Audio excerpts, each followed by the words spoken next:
gracias, Gabriel, por la gentil presentación. Yo quiero antes que nada agradecer mucho a Ricardo, señor rector. Muchas gracias por la invitación a presentar este libro que hemos escrito Ernesto y yo. Muchas gracias, María Esther, por la gentil presentación, la reflexión que has compartido. Y a Gabriel, muchas gracias por tus palabras, también tu introducción y, por supuesto, la generosidad de conducir este espacio. Yo quiero comenzar con una cuestión más personal. Ya se hablaba de las distintas maneras de leer o de, en retrospectiva, los plazos de la historia.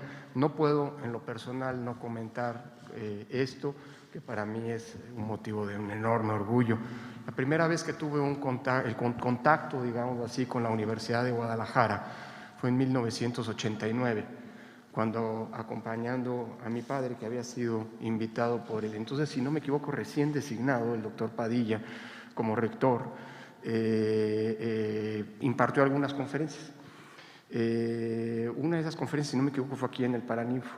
Pero además esa fue, hablando de Guadalajara, un viaje que para mí fue emblemático en otro sentido, porque pues, en ese año participé por primera vez, presencié por primera vez este evento magno, todavía modesto en aquel momento, pero que se ha convertido en lo que hoy es, que fue la Feria del Libro, que entonces, si no me equivoco, estaba en su primera o segunda edición, acababa de nacer.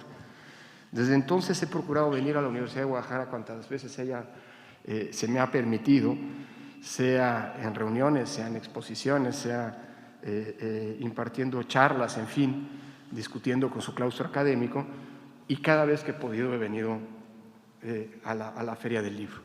Así, y cuento esto porque para mí es un motivo de un enorme orgullo, de una enorme satisfacción y consecuentemente de un profundísimo agradecimiento, querido rector, el poder conjuntar esas dos, digamos, experiencias que hace, o esos dos momentos que por un lado me acercaron por primera vez a la UDG y por otro lado, digamos, al mundo editorial del que vivimos, del que abrevamos, del que nos nutrimos, a veces por obligación, muchas otras veces por gusto, ¿no?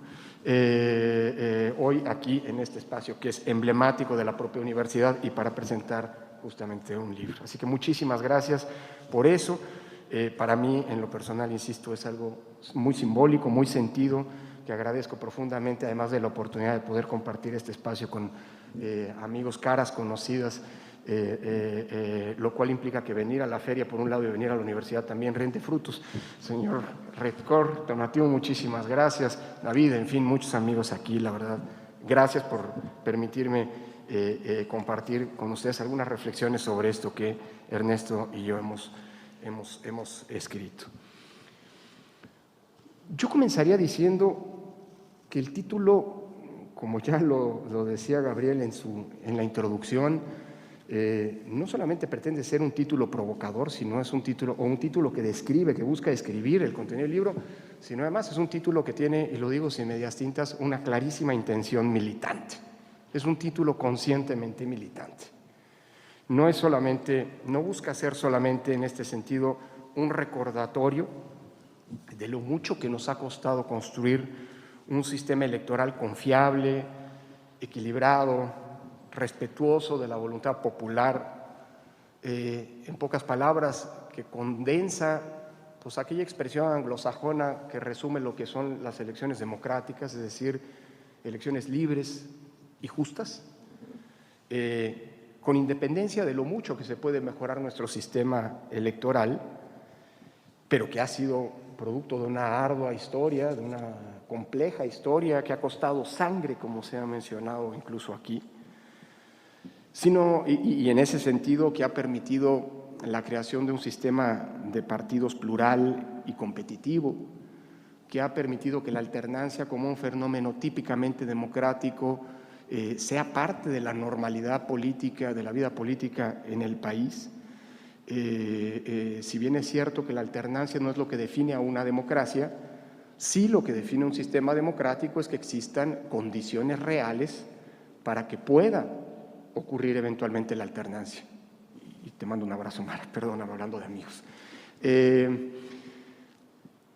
Y si hay algo que se ha constatado en este país es que esas condiciones ahí están. No voy hacia atrás, pienso solamente en lo que ha ocurrido desde 2000 2014 hasta este año. El índice de alternancia en el país a nivel federal, local y municipal, con las elecciones de este año, alcanza más del 73%. Es decir, la posibilidad que ha existido en este periodo de que un partido que gana una elección repita en la elección sucesiva es de apenas una de cada 4 posibilidades, lo cual nos habla de lo vigoroso, digamos así, de nuestro pluralismo político y del hecho de que nuestro sistema electoral permite a quien está respaldado por la voluntad popular llegar a los cargos públicos, con independencia de todo lo que haya que mejorarle para no caer cayendo en este lugar común de que todo sistema electoral es perfectible. Además, es un recordatorio en este sentido de que nadie gana todo en democracia, ni lo pierde todo, y mucho menos de una vez y para siempre.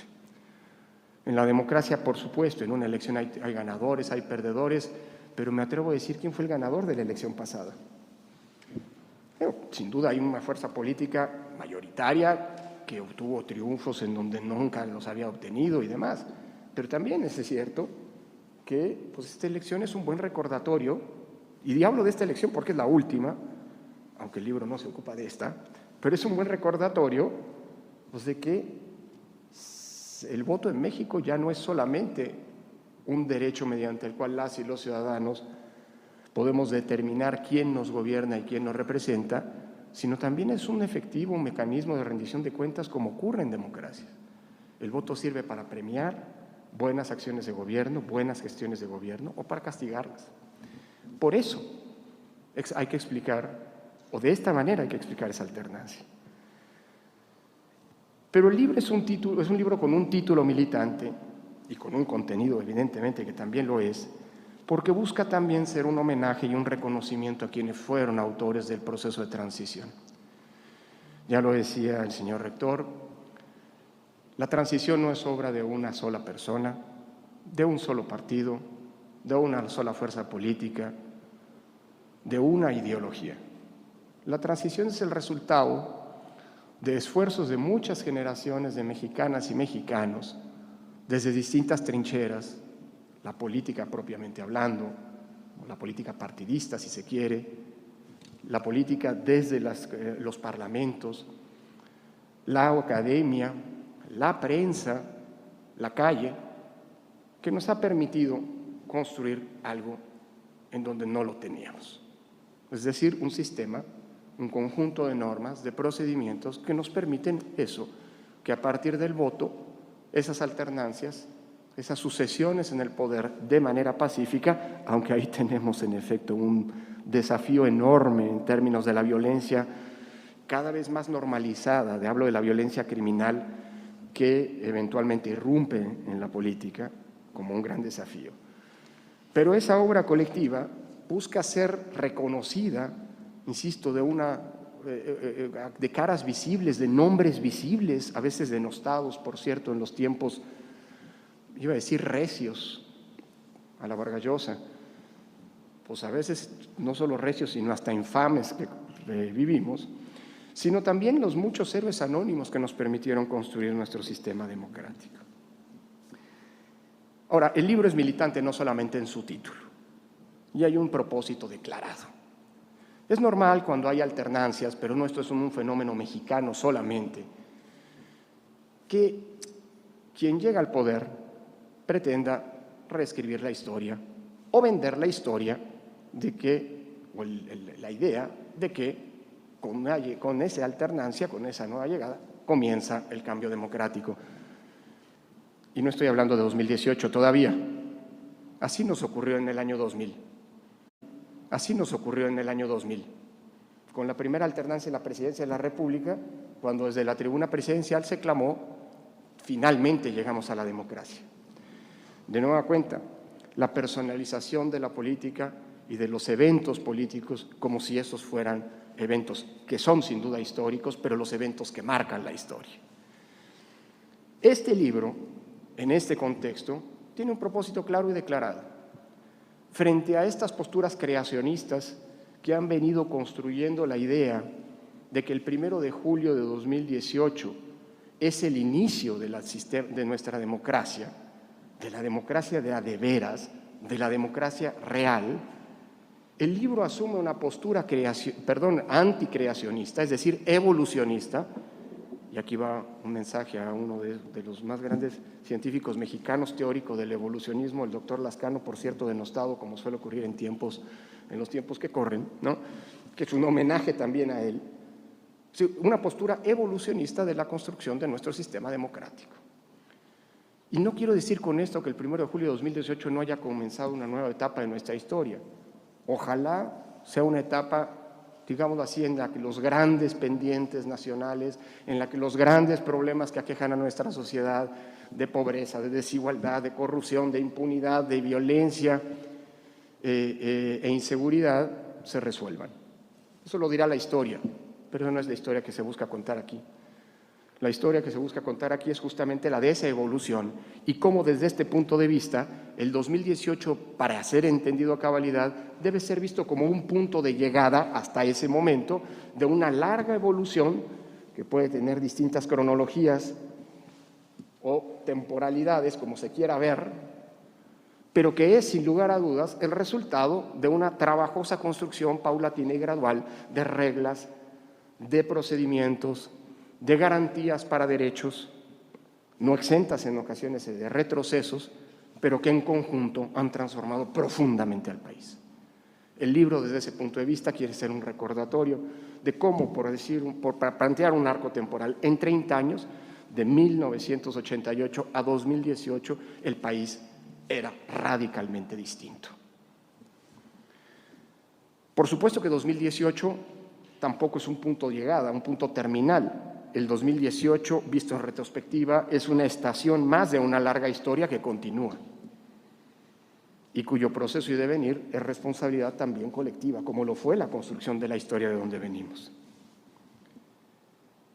El libro busca, desde esta perspectiva, desde una reivindicación de la evolución de nuestra democracia, el libro busca también evidenciar, haciendo un énfasis particular, si bien, como ya decía la doctora, hay toda una reconstrucción, una especie, digamos, de sistematización, de aportación a los muchos estudios, modesta aportación, diría, a los muchos estudios sobre la que han analizado el proceso de transición a la democracia en México, muchos de ellos presentados, por cierto, en este Paraninfo. Lo que sí busca es hacer un énfasis particular en la última etapa de esta evolución.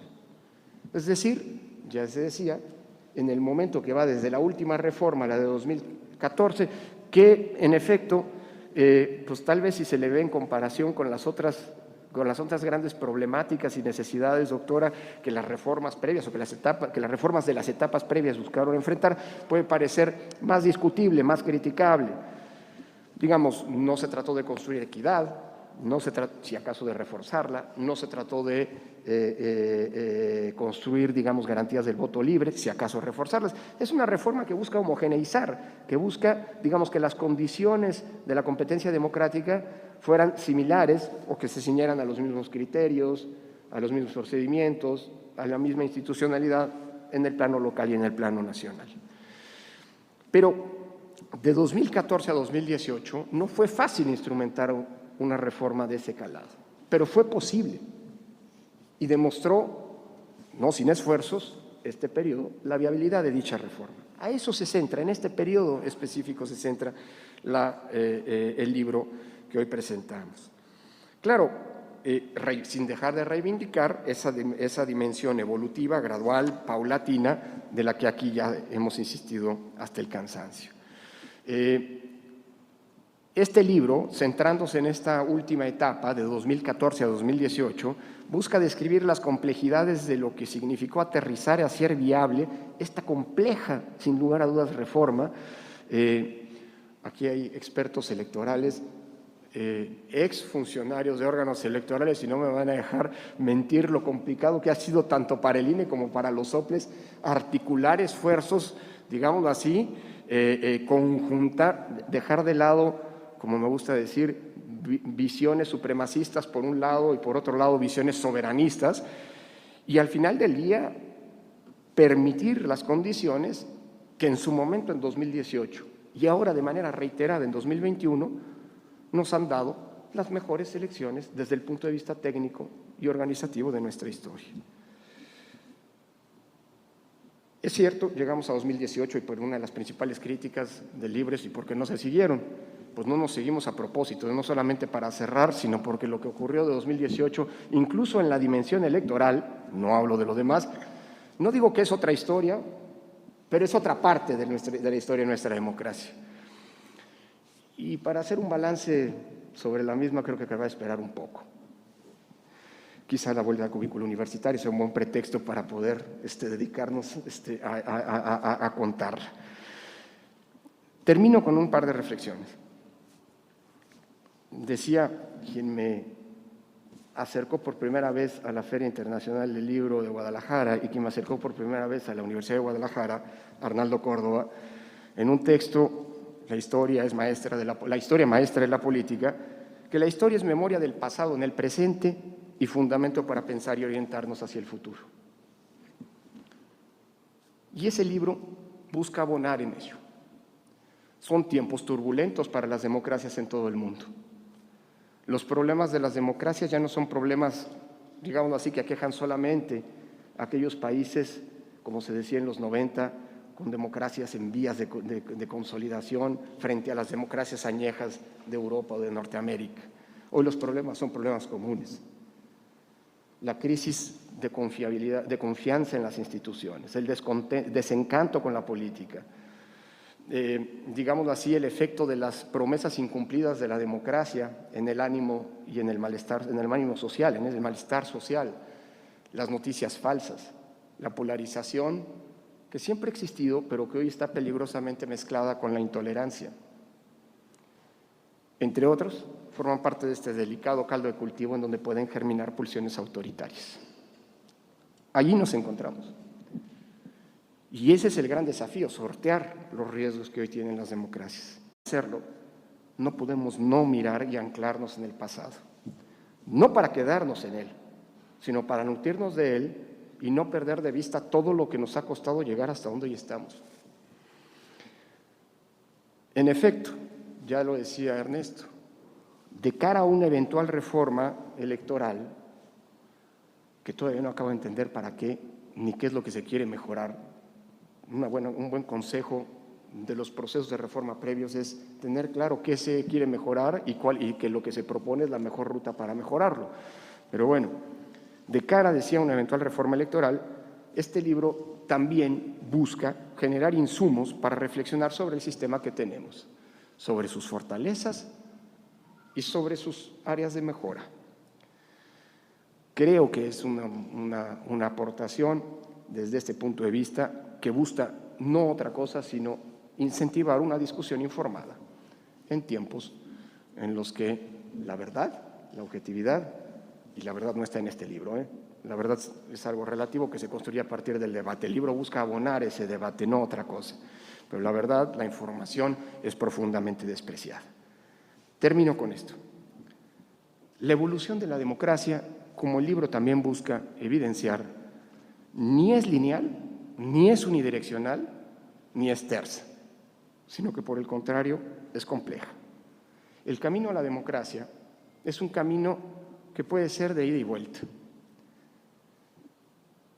La historia enseña de nueva cuenta cómo democracias que presumían una solidez, en muchas ocasiones sin darnos cuenta, acabaron yéndonos como arena entre las manos. Y de eso hay que prevenirnos. Hay que celebrar los logros, hay que mejorar lo que tenemos. Pero hay que tener en cuenta que si no cuidamos lo que tenemos, tarde o temprano podemos arrepentirnos de haberlo perdido.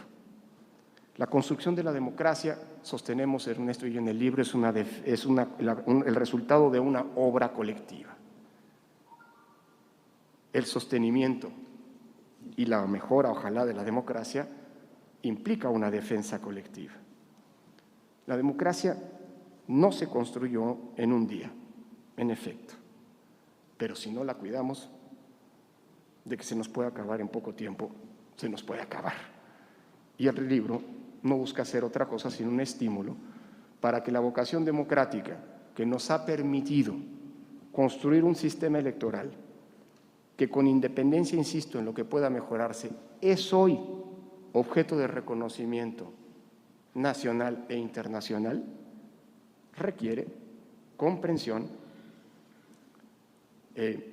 asimilación, pero sobre todo una defensa conjunta y colectiva, en la lógica de mejorar lo que tenemos y no de perder lo que tanto nos ha costado construir. Muchísimas gracias.